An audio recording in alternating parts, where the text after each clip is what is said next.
Hello everyone, welcome to another episode of GST Wala Gyaan. I am Palak Gupta, a third year article, and I am joined by my colleague Rishika Anand, a first year article, and we are super excited to have you with us. In today's quick episode, we are diving into one of the most essential concepts of GST, that is ISD or Input Service Distributor. That's right.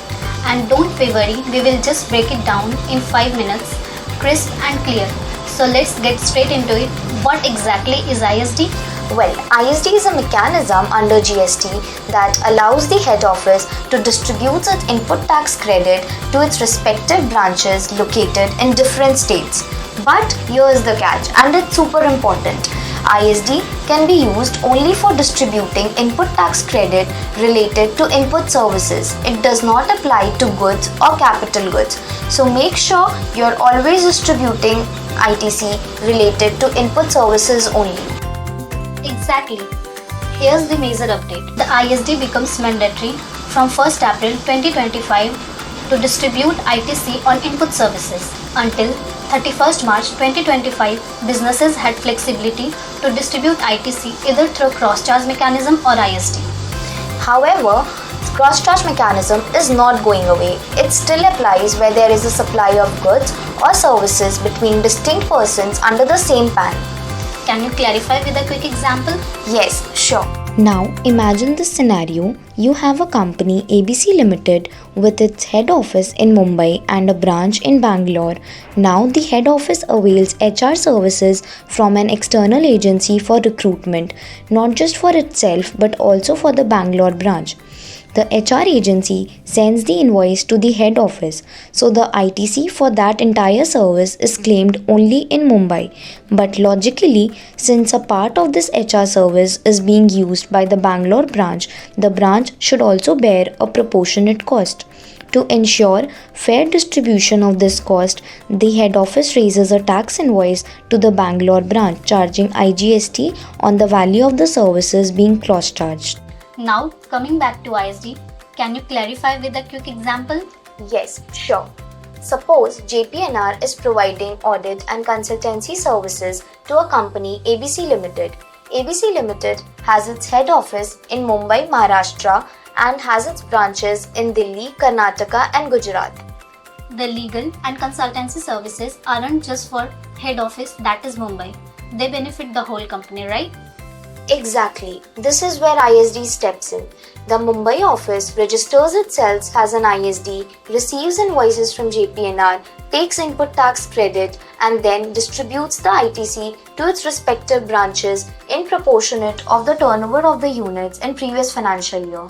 And if the turnover of previous financial year isn't available, then because of the reason that company is newly registered, then Rule 39 comes to the rescue. It says that if the turnover of previous financial year is not available, then ISD should distribute the ITC based on the last quarter's turnover.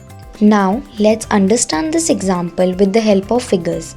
JPNR, located in West Bengal, provides audit and consultancy services to ABC Ltd for a taxable value of Rs 2 lakhs.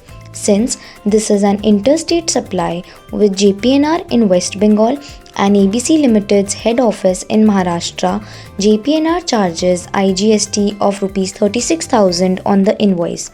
The head office in Maharashtra, registered as an ISD, receives this invoice and distributes the IGST credit to all its units, including itself, in proportion to the turnover.